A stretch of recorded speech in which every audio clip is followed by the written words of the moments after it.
ఓం శ్రీ సాయిరామ్. శ్రీమద్భగవద్గీత 14వ అధ్యాయంలోని 18వ శ్లోకం గురించి ఈరోజు తెలుసుకోబోతున్నాం. సాయిరామ్. భగవానుడు గత శ్లోకంలో ఇలా అన్నారు: సత్వగుణము వలన జ్ఞానము, రజోగుణము వలన లోభము, తమో గుణము వలన అజాగ్రత్త లేదా మరుపు, భ్రమ, అజ్ఞానము కలుగుతున్నవి. ఈరోజు చెప్పేటువంటి 18వ శ్లోకంలో ఇలా చెప్తున్నారు: ఊర్ధ్వం గచ్చంతి సత్వస్థా మధ్యే తిష్టంతి రాజసాః జగన్యగుణవృత్తిస్థా అధో గచ్చంతి తామసాః. సత్వస్థాః సత్వగుణమునందున వారు ఊర్ధ్వం వధులోకములకు గచ్చంతి పోచున్నారు.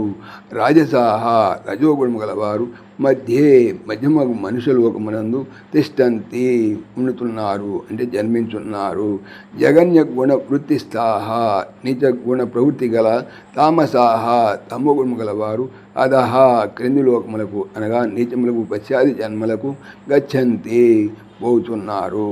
సత్వగుణము గలవారు మరణానంతరము ఊర్ధ్వం లేకములకు ఎగుతున్నారు. రజోగుణము గలవారు మధ్యమగు మనుషులోకము జన్మిస్తున్నారు. నీచగుణ ప్రవృత్తి గల తమో గుణయుతులు అధోలోకములకు లేక అల్పములకు పశ్చాది జన్మలకు జరుగుతున్నారు. సాయిరామ్.